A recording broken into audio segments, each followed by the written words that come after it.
bagian dalam rimpangnya saja. Ya, kita hanya pakai bagian dalam rimpang ini, yang luar ini kita potong buang. Karena itu yang mengandung zat anti kanker, yang rimpangnya di dalam. Kemudian rimpang tersebut kita iris tipis-tipis, lalu kita keringkan. Bapak Ibu bisa keringkan, adik-adik bisa keringkan di bawah sinar matahari. Dijemur saja di bawah sinar matahari, tetapi tidak boleh kena langsung.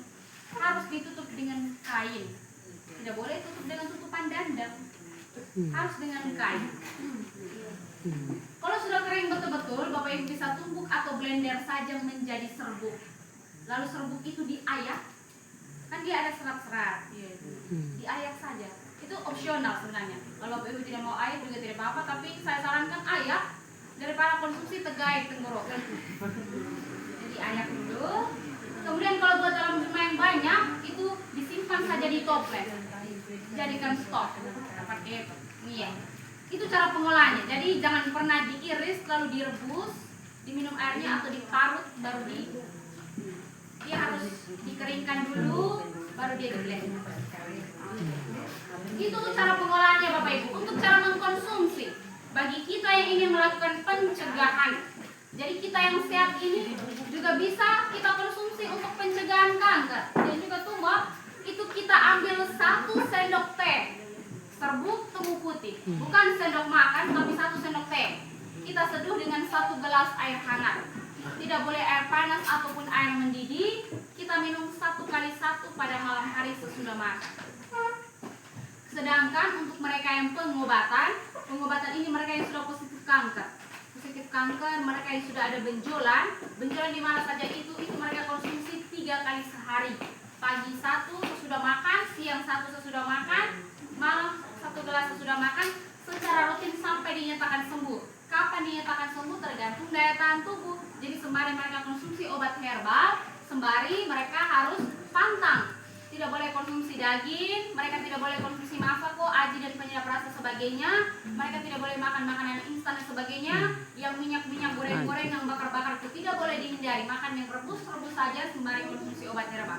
Selain temu putih, mau obat herbal apapun itu harus kita jaga makan. Sama saja kita konsumsi tapi kita tidak jaga pola makan, itu sama saja ya. Nah, temu putih ini selain untuk pencegahan dan pengobatan kanker, ternyata dia memiliki banyak sebab pada rimpang temu putihnya yang punya fungsi untuk melindungi mukosa lambung, bisa untuk mengobati mah kronis dan nyeri lambung. Yang berikut lagi, dia meningkatkan perubahan kolesterol hepatik menjadi garam empedu untuk menurunkan kadar kolesterol. Jadi bagi yang kolesterol tinggi juga bisa konsumsi temu putih. Yang berikut lagi, dia membantu mengendurkan vena dan arteri, membantu kerja jantung untuk menurunkan tekanan darah tinggi dan mencegah pergumpalan darah di pembuluh darah, sehingga bisa untuk mengobati ambeien atau wasir.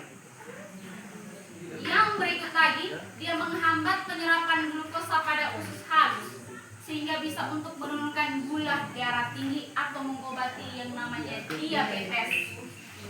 Yang berikut lagi, dia menghambat aktivitas enzim satin oksidasi. Enzim itu adalah pembentuk asam urat. Jadi bisa untuk mengobati yang asam urat karena dia menghambat aktivitas pembentukan enzim.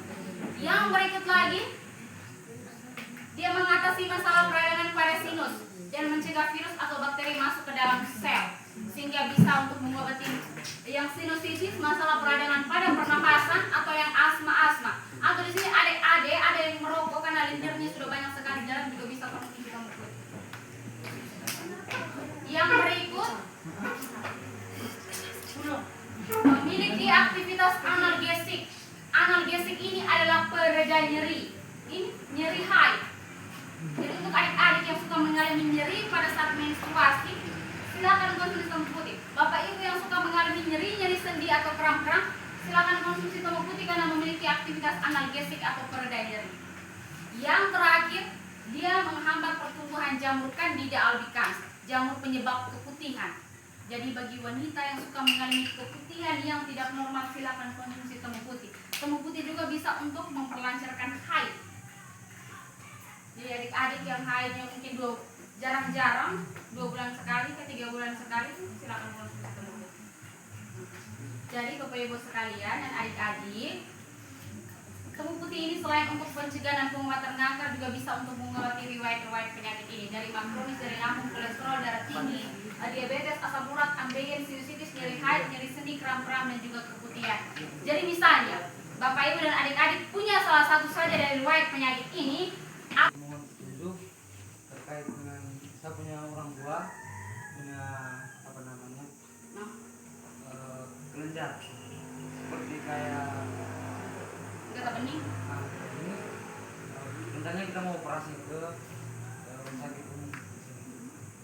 Sehingga mungkin ada beberapa hal, mungkin ada pengobatan yang memang obat alamiah yang memang bisa kami lakukan di rumah untuk bisa mengurangi penyakit gondoknya itu, apakah bisa buatnya di rumah ataukah seperti apa menurut Boleh, Pak Ibu. Sudah besar sekali, sudah besar sekali. Tapi itu harus tetap ke rumah sakit ya, Bapak ya. Harus ke rumah sakit. Itu tidak minta rujuk ke sana atau memang bisa operasi di sini? bisa operasi di sini. Bisa operasi di sini. Bisa operasi.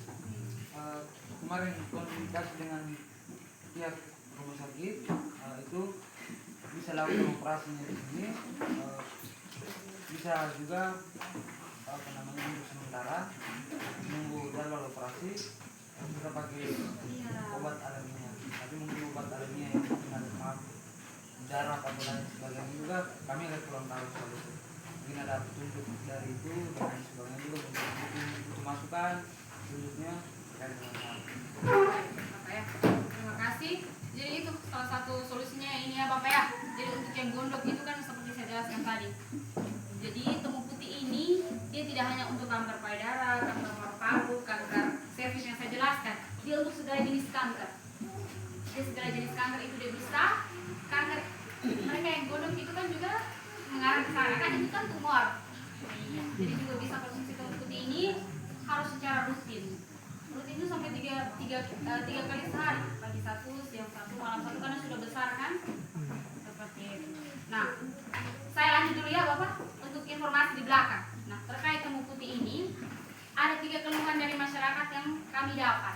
Nah, mungkin Bapak Ibu sudah bisa tebak. Ada 3 keluhan. Yang pertama itu sulit dapat umbi temu putih. Yang kedua, nah, setiap penjualan itu kami bagi umbinya. Umbi yang kami bagi ini ada ini umbi temu putih. Nah, umbi temu putih ini saya bagi cuma satu saja ya Bapak Ibu, untuk ditanam di sekolah seperti yang ibu mereka tanam sama seperti ini juga, ditanam di laut baik-baik. Tapi yang ini